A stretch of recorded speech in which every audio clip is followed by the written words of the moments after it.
أنفسنا ومن سيئات أعمالنا من يهده الله فلا مضل له ومن يضلله فلا هادي له ونشهد أن لا إله إلا الله وحده لا شريك له ونشهد أن سيدنا ومولانا محمدا عبده ورسوله وصلى الله عليه وعلى آله وأصحابه وسلم أما بعد فأعوذ بالله من الشيطان الرجيم بسم الله الرحمن الرحيم لقد كان لكم في رسول الله أسوة حسنة صدق الله مولانا العظيم۔ میرے محترم بزرگوں اور عزیز دوستو،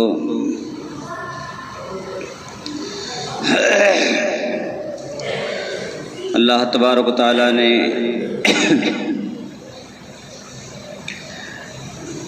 ہمیں جو نبی دیے ہیں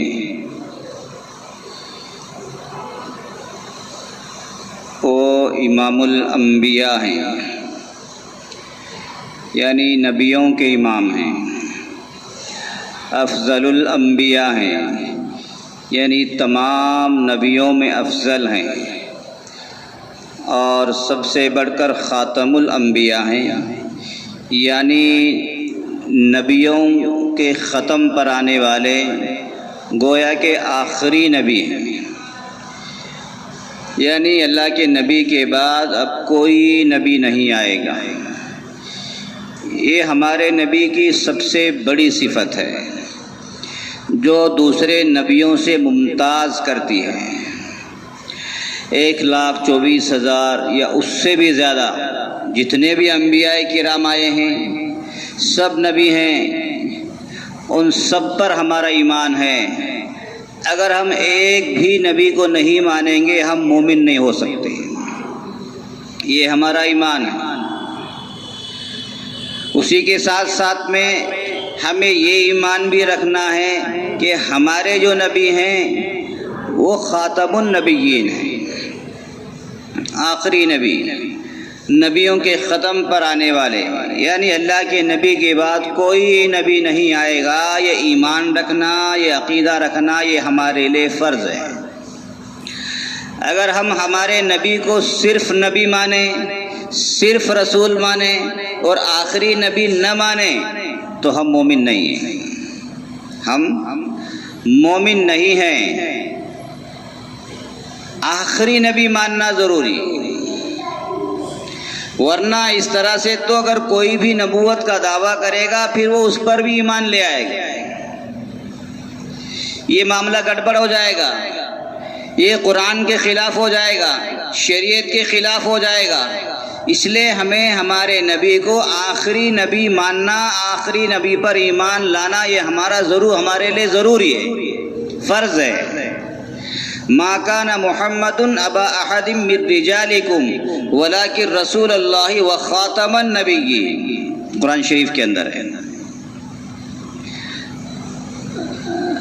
اسی لیے اللہ کے نبی نے فرمایا کہ میرے بعد کوئی نبی نہیں، میرے بعد کوئی نبی نہیں ہے، اور اگر کوئی نبوت کا دعویٰ کرے وہ جھوٹا ہے، وہ کذاب ہے، وہ قتل کرنے کے لائق ہے، وہ مردود ہے۔ اسی لیے فرمایا میرے بعد کوئی نبی ہوتا تو حضرت عمر فاروق رضی اللہ تعالیٰ عنہ کی ذات گرامی ہوتی، اس لیے کہ ان کے اندر وہ صفات موجود ہیں، لیکن اللہ نے میری ذات پر، یعنی اللہ کے نبی کہہ رہے ہیں کہ میری ذات پر اللہ نے نبوت کے دروازے کو بند کر دیا ہے۔ اب کوئی نبی نہیں آئے گا، صرف ایک نبی آئیں گے، عیسیٰ علیہ السلام، قیامت سے پہلے، لیکن وہ پہلے آ چکے ہیں، وہ اللہ کے نبی کے پہلے ہی نبی ہیں، وہ آسمانوں پر ہیں۔ اللہ تعالیٰ کی حکمت ہے کہ وہ قرب قیامت میں پھر ان کو دنیا میں لائیں گے، لیکن وہ اپنی شریعت نہیں چلائیں گے بلکہ اللہ کے نبی ہی کی شریعت کو چلائیں گے۔ کوئی نیا نبی نہیں آئے گا، عیسیٰ علیہ السلام آئیں گے صرف قرب قیامت میں، وہ نئے نہیں ہیں، وہ پرانے ہیں۔ اسی لیے ہمیں یہ عقیدہ رکھنا ضروری ہے، یہ عقیدہ اپنے بچوں کو بتانا ضروری ہے، ورنہ یہ فتنوں کا دور ہے، کوئی بھی کھڑا ہو کے کہہ دیتا ہے میں نبی ہوں۔ حدیث شریف میں ہے دجال جب قیامت سے پہلے دنیا میں آئے گا، اتھل پتھل مچائے گا، فساد مچائے گا، اپنی جادوگری دکھائے گا، اپنے کرتب دکھائے گا، آسمانوں سے بارشیں برسائے گا، بنجر زمین کو سرسبز شاداب لہلہاتی زمین دکھائے گا، باغیچے دکھائے گا، اتنا اس کے پاس جادو ہوگا۔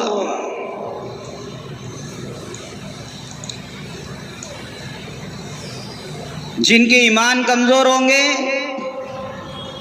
اس کی باتوں کو تسلیم کریں گے، اس کی باتوں کو سچ مانیں گے۔ وہ دکھا رہا ہے دیکھو یہ جنت ہے، یہ دیکھو، اگر آپ میری بات مانیں گے یہ جنت ملے گی آپ کو، اور اگر تم میری بات نہیں مانو گے یہ دوزخ ہے، اس میں ڈال دو، لو جی۔ اور واقعی دکھائے گا، وہ ایسی چیزیں، ایسے کرتب، ایسے جادو دکھائے گا کہ کمزور ایمان والے کا ایمان ڈاواڈول ہو جائے گا۔ ابھی دیکھتے ہیں نا وہ کمپیوٹر کے ذریعے سے کچھ بھی کر کے دکھاتے ہیں، جہاں کیچڑ ہے، جہاں پہاڑی ہے، وہاں بہترین باغات بنا کر کے دکھا دیتے ہیں کمپیوٹروں پر، ہے نہیں وہاں لیکن دکھا رہے ہیں۔ اور وہ اپنے جادو کے ذریعے سے بھی کام کرے گا، ٹیکنالوجی سے بھی کام کرے گا۔ اس وقت وہ بھی کہے گا کہ مجھے نبی مانو، یہ جنت تمہاری ہے، لو جی۔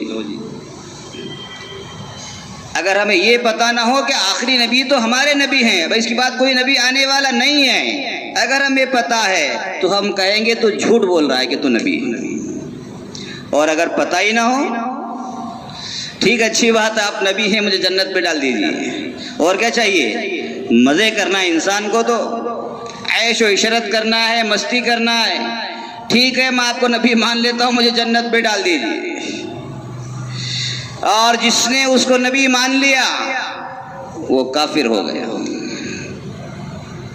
اور اللہ کا وعدہ ہے کافر کے لیے جنت نہیں ہے، اس کے لیے جہنم ہے۔ یہ اتنا بڑا عقیدہ ہے کہ ہمارے نبی کو اللہ تعالیٰ نے آخری نبی بنایا ہے، خاتم النبیین بنایا ہے۔ یہ آخری دور میں ایسے فتنے چلتے ہیں جو اچھوں کے ایمان کو ختم کر دیتے ہیں۔ اب جو اس کو نبی مان رہا ہے اسے اپنی جنت میں ڈال رہا ہے۔ اللہ کے نبی نے فرمایا، آگے پھر فرمایا، اللہ کے نبی بتا رہے ہیں، اللہ کے نبی کی یہ احادیث ہیں، اللہ کے نبی کہہ رہے ہیں کہ دجال جس چیز کو جنت بتا رہا ہے وہ حقیقت میں جہنم ہے، لو جی۔ اور دجال جس چیز کو جہنم دکھا رہا ہے وہ حقیقت میں جنت ہے، لو جی، یعنی الٹا کر کے بتا رہا ہے۔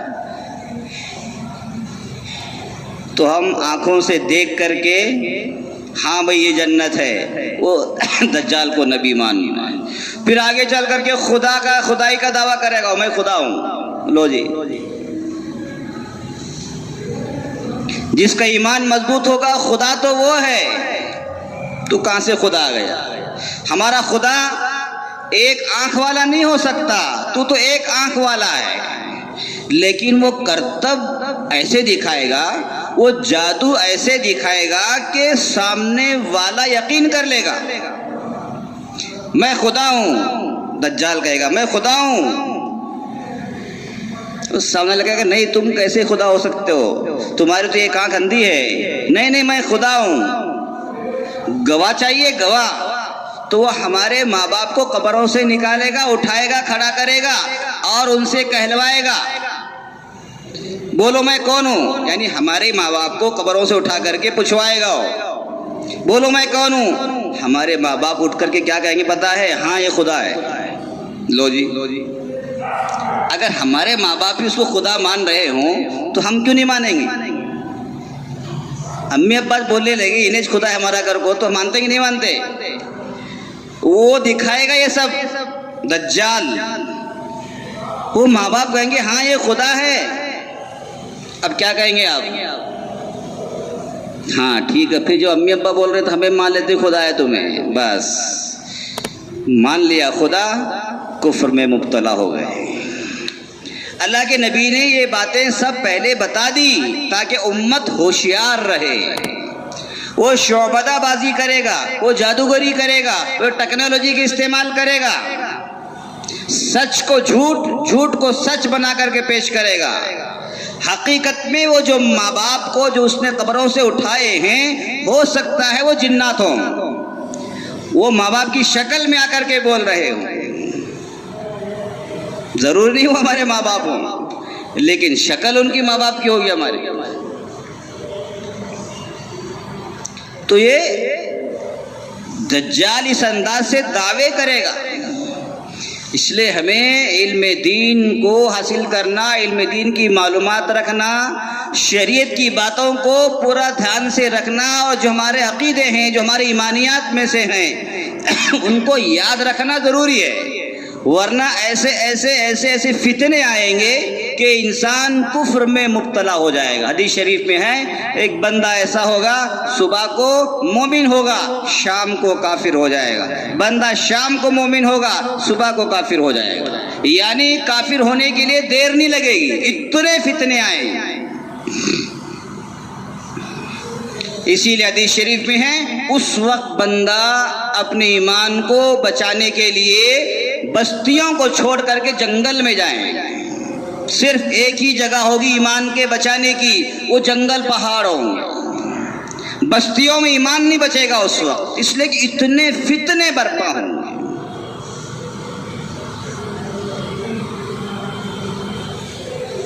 کیا کھائیں گے پھر وہ جنگل پہاڑوں میں جا کر کے؟ بھوکے مر جائیں گے.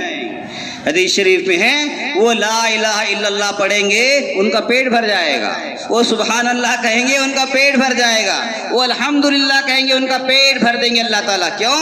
اس لیے وہ اپنے ایمان کو بچانے کی خاطر وہاں گئے. لو جی، ہم سمجھتے تھے کہ لا الہ الا اللہ کہنے سے بھوک لگتی ہے، پیاس لگتی ہے، یہاں تو پیٹ بھی بھر رہا ہے. اس وقت وہ غذا بن جائے گا ذکر. لیکن ایمان کو بچانے کی فکر ہو. یہ قرب قیامت سے پہلے ایسے حالات آئیں گے. حدیث شریف میں ہے کوئی نبی ایسا نہیں جس نے دجال کے فتنے سے ڈرایا نہ ہو. بتائیے، ہر نبی نے دجال کے فتنے سے ڈرایا ہے. اللہ کے نبی فرماتے ہیں جب سے دنیا قائم ہوئی ہے تب سے لے کر اور جب تک قیامت آئے گی تب تک جتنے بھی فتنے آئے ہیں دنیا میں، سب سے بڑا فتنہ دجال کا فتنہ ہوگا. لو جی، آپ اندازہ لگائیں کتنا زبردست فتنہ ہوگا. جب سے دنیا بنی ہے اتنا بڑا کوئی فتنہ نہیں ہوگا جتنا بڑا فتنہ دجال کا ہوگا. وہ دجال نبوت کا دعویٰ کرے گا، میں نبی ہوں، میں نبی ہوں، میں نبی ہوں. وہ جادوگری دکھائے گا، شعبدہ بازی دکھائے گا، جو ہو سکتا ہے سامنے والے کو بہکانے کے لیے سب کچھ کرے گا. جن کے ایمان کمزور ہوں گے، جن کو شریعت کا پتہ نہیں ہوگا، اس کی نبوت کو مان لیں گے. ہاں تم ہمارے نبی ہو. اس لیے کہ اس وقت کھانا پینا، دانا پانی، انسان کی تمام ضروریات وہ دجال کے پاس ہوں گے. یعنی تمام چیزوں پر اس کا قبضہ ہو چکا ہوگا. اس کو مانے بغیر ہم جی نہیں سکیں گے. اتنا بڑا فتنہ ہوگا. بچے بلک رہے ہیں پانی سے، بچے بھوک سے بلک رہے ہیں. ماں باپ کیا کہیں گے؟ مجھے نہ کو، میرے بچوں کو دے دو بس. ماں باپ کی تڑپ ہوتی ہے نا، میرے بچے بھوکے پیاسے نہ رہیں. ٹھیک ہے میں دے دوں گا، لیکن مجھے نبی مان لو، مجھے خدا مان لو، تمہارا ہے. کیا کہیں گے؟ چلو بچوں کی خاطر مان لیتے ہیں، کیا کریں گے؟ آج بھی ہوتا ہے نا، سب کچھ ہم بچوں کی خاطر کر رہے ہیں۔ یہ مال، یہ اولاد، یہ فتنہ ہے، فتنہ۔ انما اموالکم و اولادکم فتنہ، قرآن شریف میں ہے۔ یہ تمہارے مال، تمہاری اولادیں، یہ فتنہ ہے، یہ فتنوں میں مبتلا کریں گے، لیکن وہی بچے گا جو شریعت کے مطابق اولاد کو تعلیم دے گا، اولاد کی صحیح تربیت کرے گا۔ جب اسے پتہ چلے گا کہ نہیں، ہمارے نبی کے بعد کوئی نبی نہیں ہے، اور جو نبوت کا دعویٰ کرے گا وہ جھوٹا ہے، لہذا ہم تم کو نبی نہیں مانیں، تب جا کر کے ایمان بچے گا۔ اولاد کی خاطر ایمان بیچا نہیں جاتا، ایمان بیچنے کی چیز نہیں ہے۔ حالات آتے ہیں، حالات پر صبر کرنا، حالات کے مطابق اپنے کو تیار کرنا، یہ ہے ایمان۔ اللہ کے نبی پر تھوڑے حالات ہیں، اللہ کے نبی خود فرما رہے ہیں کہ جتنا مجھے ستایا گیا دین کی خاطر، اتنا کسی نبی کو نہیں ستایا گیا، کسی نبی کو نہیں ستایا گیا۔ ہمیں اللہ نے وہ نبی دیے ہیں جس کو سب سے زیادہ ستایا گیا ہے۔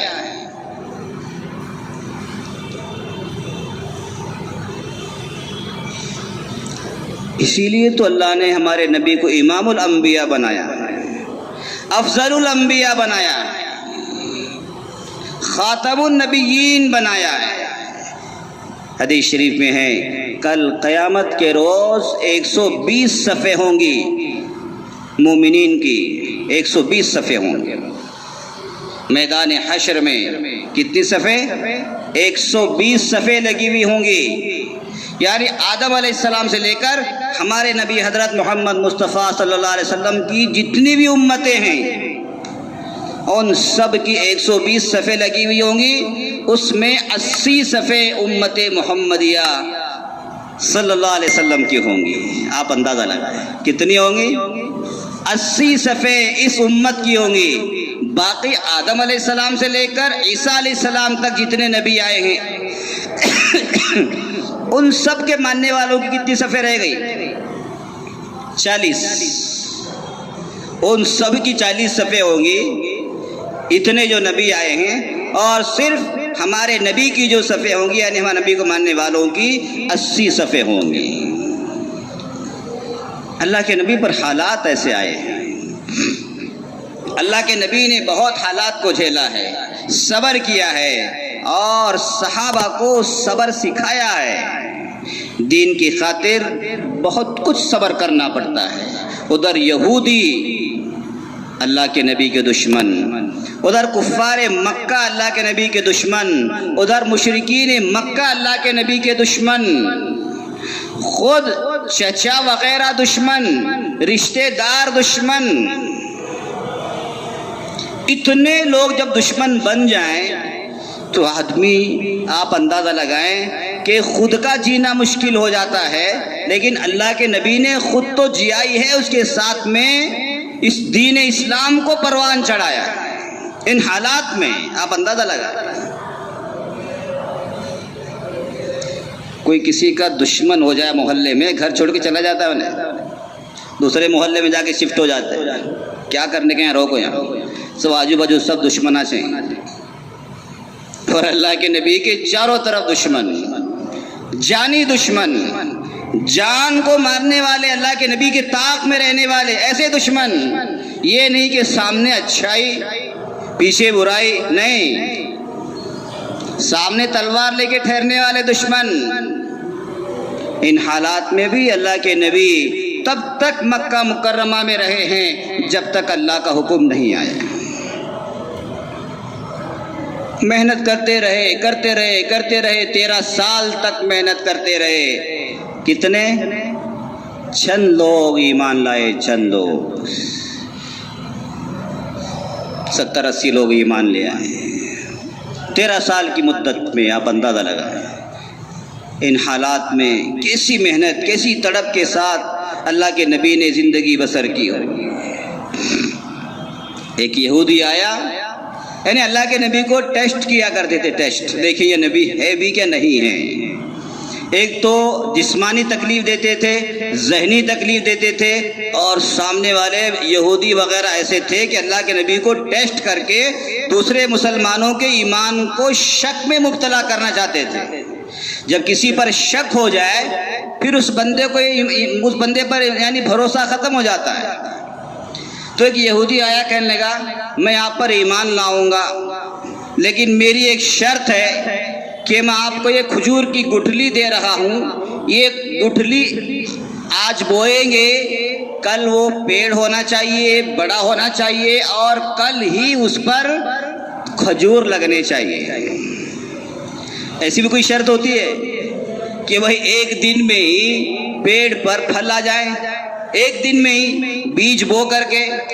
یہ عقل میں آنے والی بات نہیں ہے کہ ایسا ہو سکتا۔ اسی لیے اس نے ایسی شرط لگائی، میں آپ کو بیج دے رہا ہوں کھجور کا، اس کو آپ ڈالیے اور کل تک پھل آنا چاہیے درخت میں۔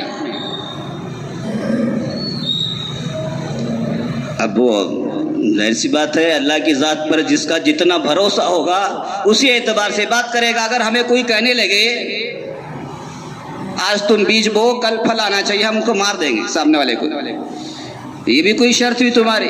ارے بھائی بڑا ہوگا، پانی دیں گے، باہر نکلے گا، تنا ہوگا، جڑ ہوگی، پھر یہ سب ہوگا، اس کے بعد میں پھل آئیں گے، سال دو سال تو لگیں گے۔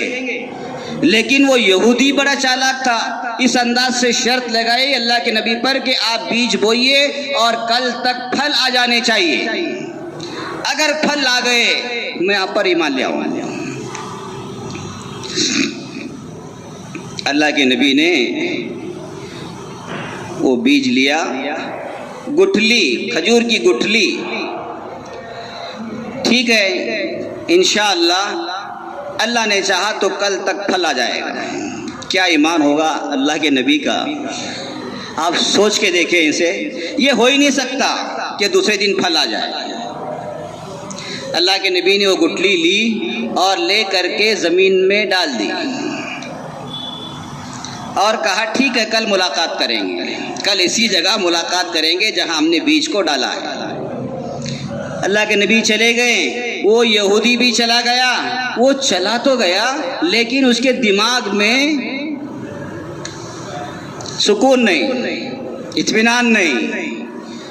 اگر ہوا تو کیا کرنے کا، یعنی اس کے دل میں کیا ہو رہا ہے، اگر یہ جو بیج ڈالا ہے آج محمد نے صلی اللہ علیہ وسلم، اگر کل پھل آ گئے مجھے تو ایمان لانا پڑے گا، اور یہ ہو سکتا ہے۔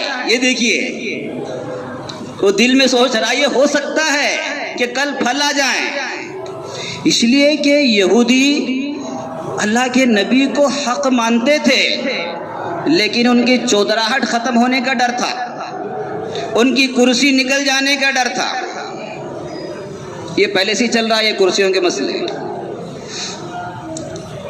تو اسی ڈاؤٹ میں، اسی فکر میں وہ بیچارہ یہودی رات میں آیا جہاں اللہ کے نبی نے بیج ڈالا تھا، اس بیج کو نکال دیا، یعنی بیج کو ہی نکال دیا، اللہ کے نبی کو معلوم بھی نہیں، یعنی اسے پتہ چل گیا، یعنی ذہنی حساب سے کہ ضرور آئے گا پھل اس پر۔ بتائیے کتنا یقین تھا اسے، تو اس نے کیا کیا کام، اس بیج کو ہی نکال دیا وہاں سے۔ اب جب بیج ہی نہیں رہے گا تو پھل درخت کہاں سے آئے گا، اس کا یہ گمان۔ وہ بیج نکال کر کے گیا اور جا کر کے آرام سے سو گیا۔ اب جو وعدہ تھا کہ فلاں وقت یہاں پہنچیں گے، ادھر سے یہودی آیا، ادھر سے اللہ کے نبی اس جگہ پہنچے، دیکھا تو وہاں بہترین ایک پیڑ کھڑا ہے اور اس پر کھجور لدے ہوئے ہیں۔ وہ پریشان ہوگا یہودی، ارے عجیب بات ہے بھائی، وہ دل میں سوچ رہا ہے یہاں تو بیج ہی نہیں تھا، پھل یہ درخت کیسے ہوا؟ اللہ کے نبی نے فرمایا اللہ تعالیٰ جب چاہتے ہیں بغیر بیج کے بھی درخت کو اگا دیتے ہیں۔ سمجھ گیا، وہ سمجھ گیا کہ اللہ کے نبی کو پتہ بھی چل گیا کہ یہاں سے بیج بھی نکالا گیا ہے، چنانچہ آج بھی مدینہ منورہ میں ایک کھجور آپ کو ایسا ملے گا جس میں گٹھلی نہیں ہوتی. آپ اندازہ لگائیں، یہ اسی معجزے کی بات ہے. ایسا پھل یعنی ایسا کھجور وہاں پر ہے جس میں گٹھلی نہیں ہوتی.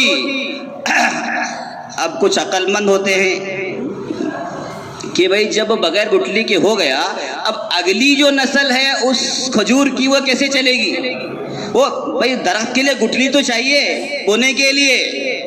اب وہ گٹھلی نہیں ہے تو وہ پھر آگے چلے گا کیسے؟ 1400 سال ہو گیا اب بھی وہ درخت چل رہا ہے. تو لکھا ہے کتابوں میں کہ وہ اس کی گٹھلی نہیں ہوتی، لیکن اس کھجور کے جو پتے ہوتے ہیں انہی پتوں کو سوکھنے کے بعد مسل کر کے زمین میں ڈال دیا جاتا ہے تو اس سے وہ کھجور کے درخت اگنے شروع ہو جاتے ہیں. یہ لکھیے، یعنی بغیر گٹھلی کے بھی اللہ تعالیٰ نے پتوں کے ذریعے سے اس کی نسل کو باقی رکھا ہے. یہ اللہ کے نبی کا معجزہ تھا. تب وہ کہنے لگا یہودی میں نے مان لیا کہ واقعی آپ نبی ہیں، لہذا میں ایمان لے آتا ہوں. اللہ نے ہم کو ایسا نبی دیا ہے، ہمیں نبی کی قدر کرنے کی ضرورت ہے. یہ کتے ہیں بھونکتے رہتے ہیں، ان کو بھونکنے دیجئے. ان کا اللہ کی ذات کا، اللہ کے نبی کی باتوں کا اور اللہ کے نبی کی ذات کا اللہ محافظ ہے. میرے دوستو اللہ محافظ ہے. یہ کتے برباد ہو جائیں گے. نبی کی ذات پر جس نے بھی بھونکا ہے اللہ نے ان کا انتقام اور انجام برا کیا ہے. اس لیے ہمیں ہمارے نبی پر مضبوط ایمان رکھنے کی ضرورت ہے. ایسے حالات میں، ایسے دنوں میں اور ایسے زمانے کے اندر ایسے فتنے آتے رہیں گے، لیکن ہمیں اپنے ایمان کو مضبوط رکھنے کی اور اللہ کے نبی کے ساتھ محبت سے، یعنی اللہ کے نبی کی محبت اپنا دلوں میں رکھنے کی اور اللہ کے نبی کی باتوں پر ہمیں پوری زندگی عمل کرتے رہنے کی. میں اسی نیت کے ساتھ ہمیں زندگی جینا ہے. تو دیکھیں انشاءاللہ پھر وہ وقت آئے گا کہ پھر اسلام کا بول بالا ہوگا. اللہ ہم سب کو عمل کرنے کی توفیق نصیب فرمائے. وآخر دعوانا الحمدللہ رب العالمین.